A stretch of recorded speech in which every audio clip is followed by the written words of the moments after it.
بسم الله الرحمن الرحيم الذين يوفون بعهد الله ولا ينقضون الميثاق صدق الله العظيم مولاي صل وسلم دائما ابدا على حبيبك خير الخلق كلهم. سامعین محترم، دوستو، بھائی بزرگوں، آج ہم نے نماز تراویح میں 13ویں پارے کے نصف سے 14ویں پارے کے ثلاثہ تک سماعت کیا ہے. آج کی خلاصے کے لیے منتخب آیات میں سے پہلی آیت آپ کے سامنے تلاوت کرنے کا شرف حاصل کیا، جس میں اللہ تعالیٰ اہل تقوی کی صفات بیان کر رہا ہے. اللہ تبارک و تعالیٰ نے مسلسل شروع میں اہل تقوی کی مثالیں بیان کی ہیں کہ کون ہے اہل تقوی، آخر کن کو حاصل ہوتا ہے تقوی، یعنی متقی لوگ کون ہیں، یہ اللہ تبارک و تعالیٰ بیان فرما رہا ہے. علماء فرماتے ہیں نا، قرآن مجید کے اندر ہر شخص اپنے آپ کو ڈھونڈ سکتا ہے کہ اس کا شمار کن لوگوں میں ہوتا ہے. تو یہاں پر یہی بیان ہوا، فرمایا وہ اللہ کے عہد کو پورا کرتے ہیں اور عہد شکنی کے مرتکب نہیں ہوتے. یعنی اہل تقوی وہ ہیں جو اللہ تبارک و تعالی سے کیا ہوا اپنا وعدہ کہ دنیا میں مولا پہنچیں گے تو تیری عبادت کریں گے اور تیری عبادت کے سوا کچھ نہ کریں گے، ان اعضاء کا استعمال صحیح کریں گے. انہوں نے جو عہد اللہ تبارک و تعالی سے کیا ہے، جو اسلام پر ہونے کا عہد ہے، وہ اس کو پورا کرتے ہیں، اس کو توڑتے نہیں ہیں. نمبر 2 صفت کیا ہے اہل تقوی کی؟ وہ یہ فرمایا جن رشتوں کو اللہ تعالیٰ نے جوڑنے کا حکم دیا ہے انہیں جوڑے رکھتے ہیں. آج آپ دیکھیں ہر گھر میں قطع تعلقی ہو رہی ہے، کوئی اپنے بھائی سے ناراض ہے، کوئی بہن سے ناراض ہے، کوئی فلانے سے ناراض ہے. فرمایا قطع تعلقی نہیں کرتے بلکہ جوڑے رکھتے ہیں. وہ اللہ تبارک و تعالیٰ نے جن رشتوں کو اس کے ساتھ بندے کے ساتھ باندھ دیا ہے اس کے ساتھ ہمیشہ وہ مضبوط رہتے ہیں. جیسے کہ آج شادیاں ہو جاتی ہیں تو لوگ ماں باپ کو بھول جاتے ہیں، تو انہیں اس طرح کی حرکات اہل تقوی میں نہیں پائی جاتی. جن کا جو رشتہ ہے اس کے ساتھ وہ مضبوط رہتے ہیں. نمبر 3 فرمایا اپنے رب سے ڈرتے ہیں، ہمیشہ اپنے رب کا خوف ان کے سینوں کے اندر ہوتا ہے، کہیں کوئی غلط حرکت نہ ہو جائے یا کوئی بات یا کوئی عمل جس کے سبب سے اللہ تبارک و تعالی ہماری پکڑ کر لے. آگے فرمایا نمبر 4 میں حساب کا خوف رکھتے ہیں. وہ اللہ تبارک و تعالیٰ کو انہوں نے حساب دینا ہے، لہٰذا دنیا میں قناعت کے ساتھ چلتے ہیں. ہر معاملے میں ہر جگہ قدم رکھتے ہوئے سوچتے ہیں کہ رب کو حساب دینا ہے. نمبر 5 فرمایا اللہ کی رضا کے لیے صبر کرتے ہیں. کسی چیز میں بے صبری نہیں ہے، کسی چیز کو حاصل کرنے کے لیے جلدی نہیں ہے، بلکہ اللہ تبارک و تعالی کے معاملے میں ہو یا دنیا کے معاملے میں ہو ہمیشہ صبر سے کام لیتے ہیں. آگے فرمایا نماز قائم کرتے ہیں. اہل تقوی کی نمازیں نہیں چھوٹتی بلکہ وہ نمازوں کو وقت پر ادا کرتے ہیں. نمبر 7 میں فرمایا اللہ کے دیے ہوئے مال سے خفیہ بھی خرچ کرتے ہیں اور اعلانیہ بھی خرچ کرتے ہیں. دوستو، خفیہ اور اعلانیہ سے کیا مراد ہے؟ اعلانیہ سے مراد یہ کہ جس کا اللہ تعالیٰ نے واضح حکم دیا ہے زکوٰۃ دینی ہے، وہ زکوٰۃ بھی دیتے ہیں. جس کا جو حق ہے اس کو وہ حق دیتے ہیں، اور خفیہ طور پر لوگوں کی مدد کرتے ہیں، صدقات دیتے ہیں تاکہ لوگوں کے گھر اس کے توسل سے چل سکیں، لوگوں کے معاملات اس کے توسل سے چل سکیں. وہ دونوں چیزوں کا خیال رکھتے ہیں. تو یہ اہل تقوی کی نشانی ہے. اور آگے فرمایا اللہ تبارک و تعالی نے کہ وہ برائی کا جواب ہمیشہ بھلائی سے دیتے ہیں. کسی نے ان کے ساتھ برا کیا ہے، تہمت لگائی ہے، مار پیٹ کی ہے، انہیں کہیں ذلیل کیا ہے، لہٰذا وہ پلٹ کر اس سے بدلہ نہیں لیتے بلکہ وہ اچھائی کے ساتھ بھلائی کے ساتھ اسے جواب دیتے ہیں.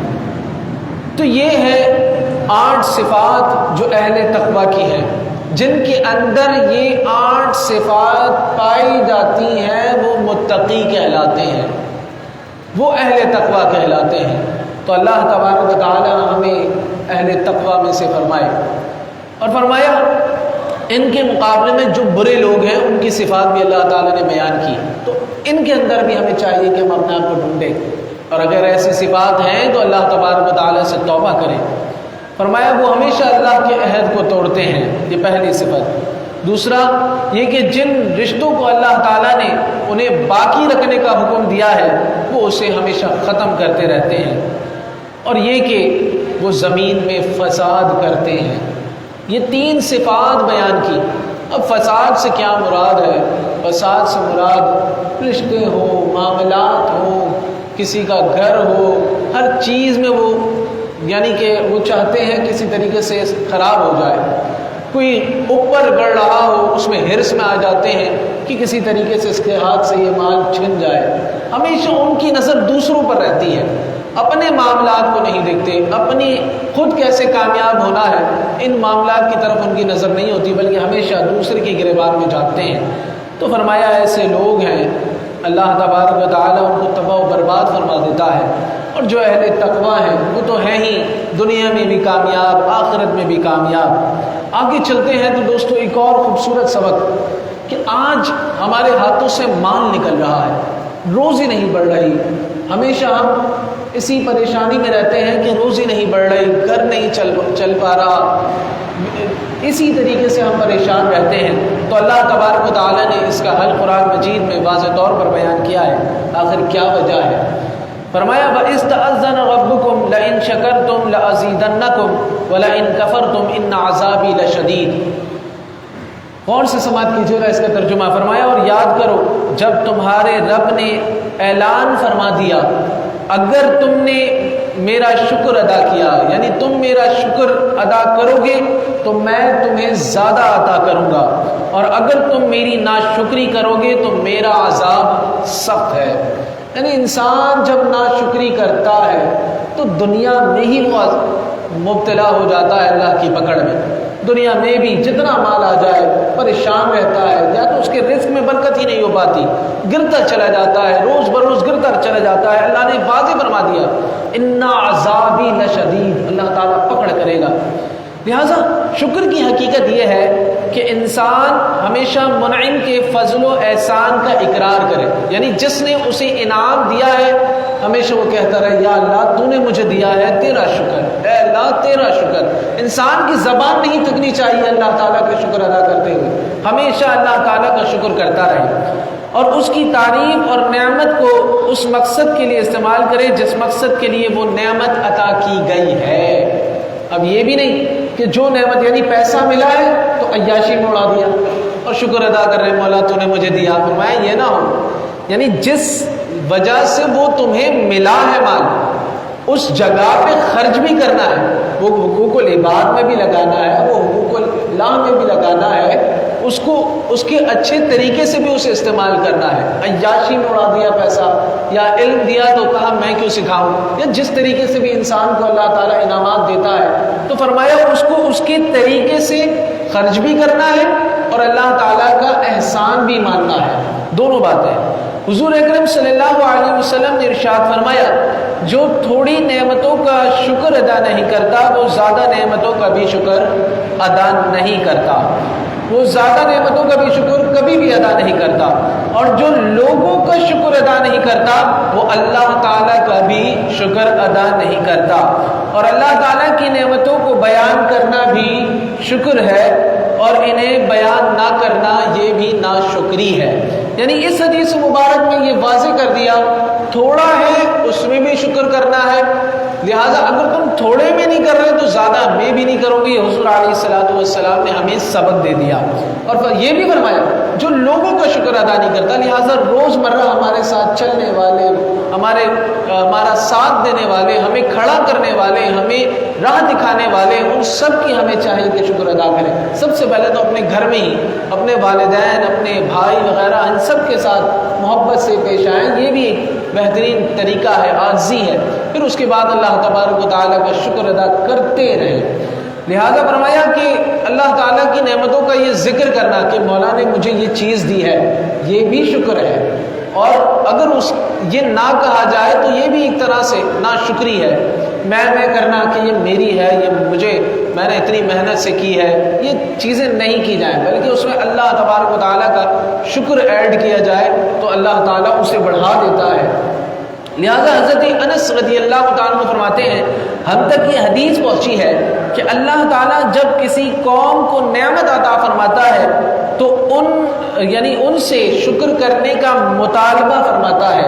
جب وہ شکر کرے تو اللہ تعالیٰ ان کی نعمت کو زیادہ کرنے پر قادر ہے، اور جب وہ ناشکری کرے تو اللہ تعالیٰ ان کو عذاب دینے پر قادر ہے، اور وہ جو ان کی نعمت ہے ان پر عذاب بنا دی جاتی ہے. یعنی واضح اعلان ہے اس کے اندر کہ اللہ تعالیٰ جب کسی کو کچھ دیتا ہے تو اللہ تعالیٰ اس سے یہ تقاضا فرما رہا ہوتا ہے کہ بندہ شکر ادا کرے، اور جیسے ہی بندہ شکر ادا کرتا ہے اس چیز کی لائف بڑھ جاتی ہے. جو بندے کے پاس آیا ہے وہ اس کے پاس ہمیشہ رہتی ہے، اس کے لیے بقا بن جاتی ہے. اور اگر وہ شکر ادا نہ کرے تو پھر وہی چیز یا ختم بھی ہو سکتی ہے، اور یا وہ اس کے لیے عذاب بھی بن سکتی ہے، نقصان کا باعث بھی بن جاتی ہے.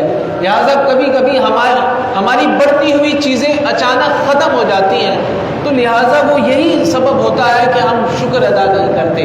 لہٰذا شکر ادا کرنا مال کو بڑھا دینا ہے.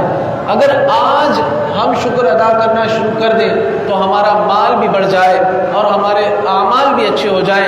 لہٰذا علماء کرام فرماتے ہیں کہ نعمت کا تقاضا یہ ہے کہ عمل کیا جائے. سب سے پہلے 3 چیزیں ہیں. فرمایا اگر علم دیا ہے تو اس میں بھی شکر ادا کرنا ہے، تعلیم سے یعنی کہ اس کی تعلیم کو عام کرنا ہے. نیکی ملی ہے تو اس کی بھی تعلیم کو عام کرنا ہے. مال ملا ہے تو اس کو بھی آگے عام کرنا ہے، یعنی کہ مال ملا ہے اللہ کی راہ میں خرچ کرنا ہے، علم ملا ہے لوگوں تک پہنچانا ہے، اور اگر کوئی نیکی حاصل ہوئی ہے تو اس سے بھی لوگوں کو فائدہ پہنچانا ہے. یعنی جس طرح کا انعام ملے اللہ تعالیٰ کی طرف سے اسے آگے پہنچانا بھی ہے اور اللہ تبارک و تعالیٰ کا شکر ادا کرنا بھی ہے. آگے چلتے ہیں تو آگے اللہ تبارک و تعالیٰ قرآن کی حفاظت کے حوالے سے بیان فرما رہا ہے. فرمایا انا نحن نزلنا الذکر وانا له لحافظون، بے شک ہم نے قرآن کو نازل کیا ہے اور بے شک ہم خود اس کی حفاظت کرنے والے ہیں. جبکہ دوسری آسمانی کتابوں کی حفاظت کی ذمہ داری ان کے حاملین کو سونپی گئی تھی. یہی وجہ ہے کہ دوسری آسمانی کتابیں انسانی دست برد سے محفوظ نہ رہ سکیں. لوگوں نے اس کے اندر جو ہے ایڈیشن کر دیا، نئے طریقے سے اس کو لیا ہے. توریت تبدیل ہو گئی، انجیل تبدیل ہو گئی، زبور تبدیل ہو گئی، لیکن قرآن مجید وہ واحد کتاب ہے جس کی ذمہ داری اللہ تبارک و تعالیٰ نے خود لی. لہٰذا صدیاں گزرنے کے باوجود بھی اس کے اندر ذرہ برابر بھی کوئی تغیر اور تبدل نہیں ہو سکا. یہ شروع سے جس طرح ہے اسی طرح محفوظ ہے، اور اس کے محفوظ رکھنے کے لیے اللہ تعالیٰ نے اس کو حفظ کرنا آسان فرما دیا. دیکھیے قلب مصطفیٰ صلی اللہ علیہ وسلم پر جب یہ قرآن مجید نازل ہوا ہے، روایت میں آتا ہے اگر یہ پہاڑ پر نازل ہو جاتا تو پہاڑ بھی ریزہ ہو جاتے، لیکن اللہ تبارک و تعالیٰ نے قلب مصطفیٰ پر نازل کیا. اس سے اس بات کا اندازہ لگائیے کہ اللہ تبارک و تعالیٰ نے قلب مصطفیٰ کس قدر خوبصورت اور مضبوط بنایا ہے کہ جب یہ قلب مصطفیٰ صلی اللہ علیہ وسلم پر نازل ہوا تو اس کے بعد کس قدر ہر شخص پر آسان ہو گیا. اور علماء فرماتے ہیں کہ آج چھوٹا سے چھوٹا بچہ جو اپنی مادری زبان میں کتاب تک نہیں پڑھ سکتا وہ قرآن مجید کو حفظ کر لیتا ہے. تو یہ شان ہے قرآن مجید کی کہ اللہ تبارک و تعالیٰ نے اس کو اتنا زیادہ عام فرما دیا ہے اور اس قدر اس کی حفاظت کی ہے. لہٰذا علماء کرام ایک نقطہ بھی بیان کرتے ہیں. آج اگر ہم قرآن مجید کو سمجھنا بھی چاہیں، سمجھنے کی طرف آئیں گے تو یہ قرآن مجید کی روشنی ہمارے قلوب میں اس طرح بیٹھ جائے گی کہ ہم کوئی بھی قدم بغیر قرآن مجید کے فیصلے کے نہیں اٹھا سکتے. لہٰذا آج ہمیں چاہیے کہ ہم اسے سمجھنے کی طرف آئیں. یہ لازم ہے، یہ ضروری ہے. آج حفظ تو بہت ہو رہے ہیں، بہت زیادہ مدارس کے اندر بچے حفظ کر رہے ہیں، لیکن اعمال نہیں ہے. یعنی جو قرآن مجید نے کہا اس پر عمل نہیں ہے. فرمایا لوگوں نے اس چیز کو چھوڑ دیا جو لازم تھی. اور اس کو چھوڑ کر انسان حفظ کر رہا ہے، یہ ضروری ہے، لیکن اس سے زیادہ ضروری یہ تھا کہ قرآن مجید پر عمل کیا جائے، اسے سمجھا جائے۔ آج لوگ اسے بھول چکے ہیں، لہٰذا ہمیں چاہیے کہ قرآن مجید کو سمجھنے کی محفلوں کو عام کریں، خود بھی شرکت کریں، تفاسیر عام سے عام، اب تو بہت زیادہ تفاسیر آ چکی ہیں۔ صراط الجنان بہت آسان تفسیر لکھی گئی ہے جو ہر عام آدمی پڑھ سکتا ہے، اور اس سے اچھی طریقے سے تبیان القرآن ہے، ضیاء القرآن ہے۔ ہمیں چاہیے تفاسیر اٹھا کر پڑھیں، یا کوئی عالم دین سے رابطہ کریں کہ ہمیں کوئی وقت دے دیں جس سے ہم قرآن مجید سمجھیں۔ ہمیں چاہیے کہ قرآن مجید کو اس طرح عام کریں اور سمجھنے کی محفلیں سجایا کریں۔ اللہ تبارک و تعالی ہمیں قرآن مجید سمجھنے کی توفیق عطا فرمائے۔ آگے چلتے ہیں تو آخری واقعہ، ایک خوبصورت واقعے پر قرآن مجید روشنی ڈال رہا ہے جس سے کئی عبرتیں حاصل ہو رہی ہیں، اور وہ واقعہ یہ ہے کہ حضرت ابراہیم علیہ السلام سے شروع ہو رہا ہے اور حضرت لوط علیہ السلام کی طرف جا رہا ہے۔ فرمایا وَنَبِّئْهُمْ عَنْ ضَيْفِ ابراہیم، اور انہیں احوال سناؤ حضرت ابراہیم علیہ السلام کے مہمانوں کا۔ دیکھیے قرآن مجید بھی کس طریقے سے بیان کرتا ہے کہ رسول اللہ صلی اللہ علیہ وسلم سے فرمایا کہ آپ ان کو، اپنی امت کو احوال سنائیں حضرت ابراہیم علیہ السلام کے مہمانوں کا۔ تو کیا واقعہ یہ ہے؟ واقعہ یہ ہے کہ حضرت ابراہیم علیہ السلام کی عمر 120 سال ہو گئی تھی، اور آپ کی زوجہ بھی بڑھاپے میں آ چکی تھی کہ اللہ تبارک و تعالیٰ کے فرشتے حضرت جبریل امین علیہ السلام اور ان کے ساتھ اور فرشتے بھی حضرت ابراہیم علیہ السلام کے پاس انسانی صورت میں پہنچے۔ حضرت ابراہیم علیہ السلام نے ان کے لیے بنا ہوا گوشت رکھا، کیونکہ اس زمانے میں ہوتا یہ تھا کہ مہمان نوازی بہت زیادہ ہوتی تھی، اور خاص طور پہ حضرت ابراہیم علیہ السلام کی شان یہ تھی کہ بغیر مہمانوں کے کھاتے بھی نہیں تھے، اتنی زیادہ مہمان نوازی کرتے تھے۔ تو حضرت ابراہیم علیہ السلام نے ان کے لیے بنا ہوا گوشت رکھا تو انہوں نے کھانے سے انکار کر دیا، جس کی وجہ سے حضرت ابراہیم علیہ السلام گھبرا گئے، کیونکہ اس زمانے کا یہ رواج بھی تھا کہ جو کھانے سے انکار کر دے وہ دشمن ہوا کرتا تھا۔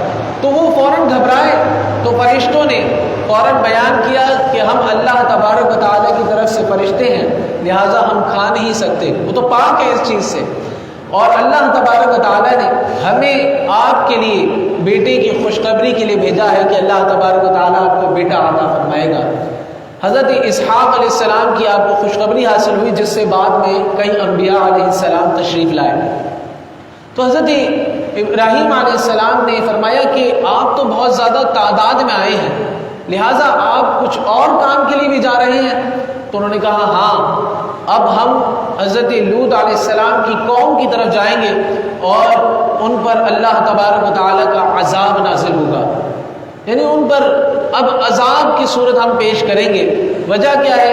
وجہ یہ ہے کہ جب حضرت لوط علیہ السلام کے پاس وہ پہنچے تو خوبصورت شکل میں پہنچے۔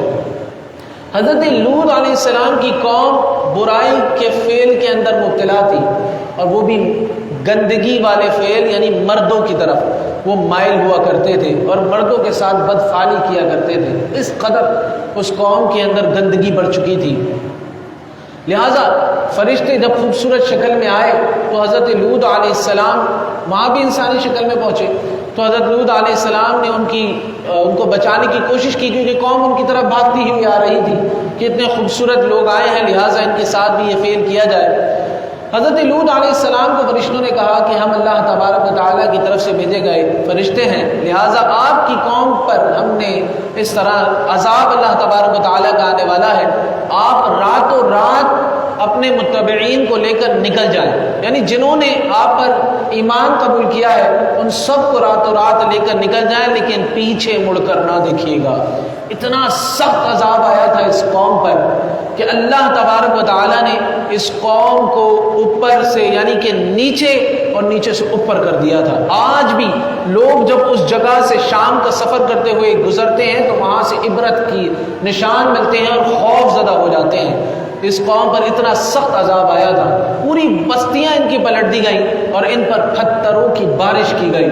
اللہ تبارک و تعالیٰ نے ان کو ملیا میٹ کر دیا، صفائے ہستی سے مٹا دیا، اور لوگوں کو یہ بیان کر دیا کہ یہ بدفعلی ہو، گندگی ہو، گندے معاملات ہو، لوٹ مار ہو، یہ جس نے بھی کیا ہے، جس قوم نے بھی کیا ہے، اللہ تبارک و تعالیٰ نے ان کی سخت پکڑ کی ہے۔ لہٰذا اس قوم کو بھی چاہیے کہ وہ ان تمام معاملات سے جو قرآن مجید کے اندر بیان ہوئے، انبیاء علیہ السلام کے، آگے حضرت صالح علیہ السلام کا واقعہ ہے، لہٰذا جس نے اپنے انبیاء کی بات کو ٹھکرایا ہے اور ان کی بات کو نہ مانا ہے اور ساتھ ساتھ برائیاں کی ہیں، اللہ تبارک و تعالیٰ نے ان کی سخت پکڑ کی ہے۔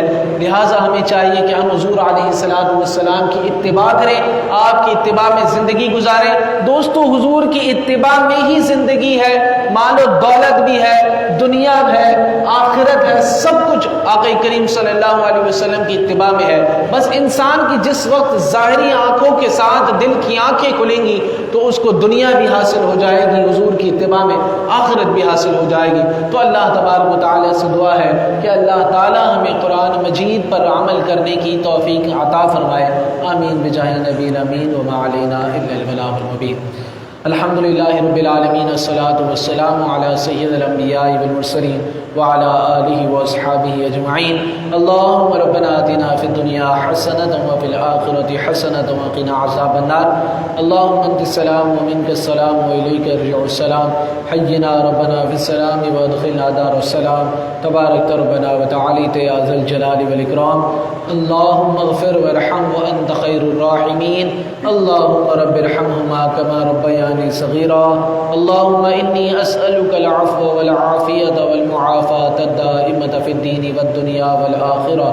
اللہم انت حسنت خلقی فحسن خلقی، اللہم اعنی علی ذکرک وشکرک وحسن عبادتک۔ اے اللہ مالک و مولا تبارک و تعالی، کائنات کے بادشاہ رب الجلال، مولا رمضان کریم کا ایک عشرہ گزر گیا، مولا یہ عشرہ رحمتوں کا تھا، مالک ہمیں اپنی بارگاہ سے رحمتیں عطا فرما، اے اللہ ہم پر اپنی رحمتوں کی بارشیں عطا فرما، اے اللہ دوسرا عشرہ مغفرت کا ہے، مولا ہماری مغفرت فرما، اے اللہ ہماری مغفرت فرما، ہمارے لواحقین کی مغفرت فرما، اے اللہ ہماری آنے والی نسلوں کی مغفرت فرما، اے اللہ ہم سے راضی ہو جا، ہمیں دیندار بنا، دین و دنیا کا علم عطا فرما، اپنے سوا کسی کا محتاج نہ فرما، اے اللہ ہماری دنیا آخرت قبر حشر سب سوار دے، اپنی رضا میں زندہ رکھ، اپنی رضا میں موت نصیب فرما، آمین بجاہ نبی الامین وصلی اللہ علیہ وسلم۔